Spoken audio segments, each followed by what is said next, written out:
नमस्कार, स्वागत है आपका न्यूज स्टेट पर। मैं हूं आपके साथ आदर्श तिवारी और शुरुआत करते हैं मुरैना से बड़ी खबर के साथ, जहां एक बड़ा हादसा हुआ है। पटाखों में विस्फोट से मकान ढह गया है। इस हादसे में 3 लोगों की मौत हो गई है, कई लोगों के दबने की खबर है। बड़ी खबर हम आपको बता रहे हैं, पटाखों के विस्फोट से 3 मंजिला मकान, एक मकान ढह गया है और बताया जा रहा है कि इस हादसे में 3 लोगों की मौत हो गई है। कई लोगों के दबे रहने की भी अभी खबर निकलकर सामने आ रही है। अभी भी कई लोग दबे हुए हैं, ऐसी खबर निकलकर सामने आ रही है। रेस्क्यू टीम पहुंच गई है, रेस्क्यू ऑपरेशन लगातार चल रहा है। और इस बड़ी खबर पर ज्यादा जानकारी के साथ मुरैना से हमारे संवाददाता सोमदत्त फोन लाइन पर है। सोमदत्त, फिलहाल क्या ताजा जानकारी मिल रही है? सभी लोगों को बाहर निकाल लिया गया है या अभी कुछ और मलबे में दबे हो सकते हैं? नहीं, इस मलबे में ये जो विस्फोट हुआ है, इसका जो मलबा था, 2 मंजिला मकान था, ये पूरा का पूरा बिल्कुल कोलैप्स हो गया है। पूरा का मकान ध्वस्त हो गया है। इसमें भारी तादाद में पटाखे वहां भरे हुए थे, जो अचानक आज सुबह 11 बजे विस्फोट हुआ है। इसमें एक जमील खान, जो गोहद के रहने वाले थे, 41 साल के, वो और उनका परिवार रहता था, उनकी पत्नी, उनके बेटे और उनके नजदीकी रिश्तेदार, कुल मिलाकर 7 से 8 लोग उसमें रह रहे थे। कुछ और लोग भी उस मकान में रह रहे थे। ये जैतपुर रोड पर बानमौर कस्बे का मकान है। इसमें फटाखे भरे हुए थे। दीपावली का त्योहार है, तो कुछ बारूद से पटाखे बनाए जा रहे थे। सुबह 11 बजे में अचानक बहुत तेज बड़ा विस्फोट हुआ, पूरा मकान ध्वस्त हो गया। जैसे ही जानकारी मिली, पुलिस प्रशासन के लोग वहां पहुंचे, नगर पालिका का अमला वहां पहुंच गया और लोगों को निकाला गया। इसमें से 3 लोग जो थे, वो जिनकी हालत गंभीर थी, जिनको नूराबाद चिकित्सालय ले जाया गया, जहां उनकी मृत्यु हो गई। वहीं 7 लोग अभी भी घायल हैं, जिनको उपचार के लिए अस्पताल में दाखिल कराया गया है। एक व्यक्ति अभी लापता है, जिसका पता नहीं चल रहा है। मौके पर कलेक्टर एसपी पहुंच चुके हैं और अमला उसकी तलाश में लगा हुआ है। वहीं फायर ब्रिगेड और दमकल वहां पहुंच चुकी है। कहीं ऐसी बारूद का विस्फोट दोबारा न हो जाए, इसके लिए वहां दमकलों से उस आग को बुझाया जा रहा है, जो अंदर सुलग रही थी, कि पटाखों में बारूद से विस्फोट न हो जाए। सोमदत्त, क्या इसी मकान में पटाखे रखे हुए थे और ये विस्फोट कैसे हुआ, इस बारे में कोई जानकारी मिली फिलहाल? अभी ये प्रशासन इस बात को कर रहा है कि ये विस्फोट कैसे हुआ, इसकी जानकारी करेंगे।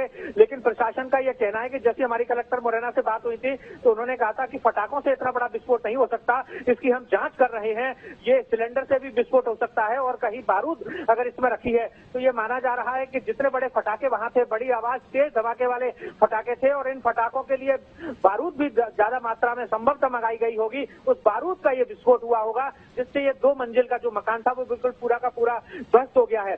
इसी में लगभग 11-12 लोग दबे थे, जिसमें से 3 की मौत हो गई है। जी सोमदत्त, 2 मंजिला मकान, किस फ्लोर पर ये पटाखे रखे हुए थे और आसपास के मकानों को भी क्या नुकसान पहुंचा इससे?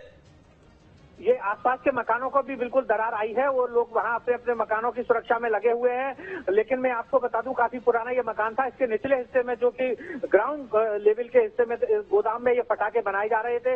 वहीं इसके ऊपर ये जमील खान और उसका पूरा परिवार उसमें रह रहा था। और ये नीचे, जब जमील खान उस समय वहां नहीं था, उसका कहना है जमील बिल्कुल सुरक्षित है और प्रशासन के, पुलिस के पास है। उससे पूछताछ पुलिस प्रशासन कर रहे हैं कि इसमें कितनी बारूद थी, कहां से बारूद आई थी, ये गैर कानूनी थी या वैध थी या अवैध थी, इसकी जांच की जा रही है।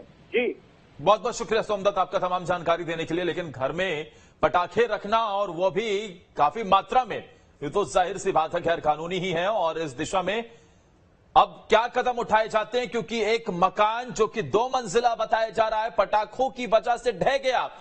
अब पुलिस इस मामले में भी तफ्तीश करेगी कि क्या पटाखे ही रीजन थे या फिर कुछ वहां पर सिलेंडर ब्लास्ट भी हुआ, क्योंकि इस बात के लेकर भी अनुमान लगाया जा रहा है कि पटाखों की वजह से इतना बड़ा विस्फोट होना कि 2 मंजिला मकान पूरी तरह से ढह जाए, ये भी पुलिस को अंदेशा है कि क्या कोई सिलेंडर ब्लास्ट तो नहीं हुआ। फिलहाल ये रेस्क्यू लगातार चल रहा है। एक व्यक्ति अभी भी बताया जा रहा है कि फंसा हुआ है, जिसे निकालने का काम चल रहा है।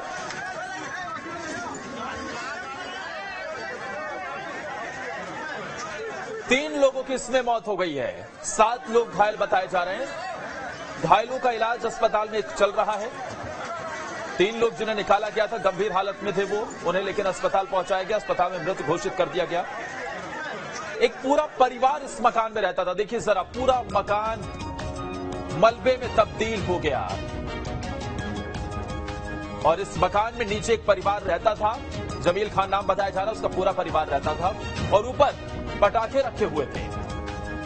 पटाखों में अब यह विस्फोट कैसे हुआ, कैसे इतना तगड़ा विस्फोट हुआ कि पूरा 2 मंजिला मकान मलबे में तब्दील हो गया, पूरा 2 मंजिला मकान ढह गया और इसमें 3 लोगों की जो जिंदगी है वो भी दब गई। 7 लोग घायल हैं जिनका इलाज चल रहा है। 3 लोगों की मौत भी हो गई है।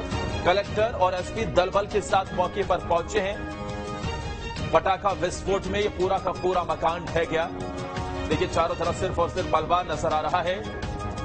रेस्क्यू की टीम पहुंची हुई है लोगों को निकालने का, क्योंकि एक व्यक्ति और बताया जा रहा है जो अभी फंसा हुआ है, उसे ढूंढने का और उसे निकालने का प्रयास भी किया जा रहा है। हालांकि इस बात को लेकर अभी कुछ भी स्पष्ट पुलिस की तरफ से नहीं कहा गया है, क्योंकि पुलिस को भी इस बात का अंदेशा है कि ये पटाखों की वजह से इतना तगड़ा विस्फोट नहीं हो सकता, वजह कोई और भी हो सकती है। क्या बारूद भी वहां पर रखा गया था, बारूद से पटाखे बनाने का काम भी चल रहा था, और क्या इसके साथ ही वहां पर सिलेंडर वगैरह भी ब्लास्ट हुआ है। इस दिशा में भी अभी फिलहाल देखने का काम किया जा रहा है। लेकिन हमारे साथ हमारे सहयोगी विनोद भी इस बड़ी खबर पर ज्यादा जानकारी के साथ सीधे जुड़ गए हैं। विनोद, फिलहाल क्या ताजा जानकारी मिल रही है? एक व्यक्ति अभी भी फंसा हुआ है।